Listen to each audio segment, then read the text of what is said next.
नमस्कार. मी सचिन खेडेकर. सर्व साई भक्तांना माझा मनःपूर्वक नमस्कार.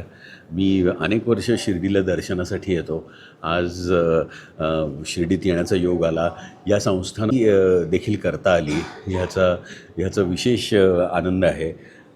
संस्थान आणि त्याची सगळी कार्यपद्धती आणि संस्थानामध्ये असलेला महाप्रसाद, प्रसाद आरतीचं व्यवस्थापन, ही सगळी मंडळी अतिशय मन लावून आणि भक्तिभावे करत असतात.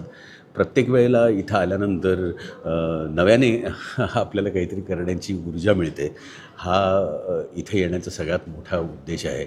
सर्व पदाधिकाऱ्यांचे आणि कार्यकर्त्यांचे मनःपूर्वक आभार की इथे खूप छान मला दर्शनास घेता आलं.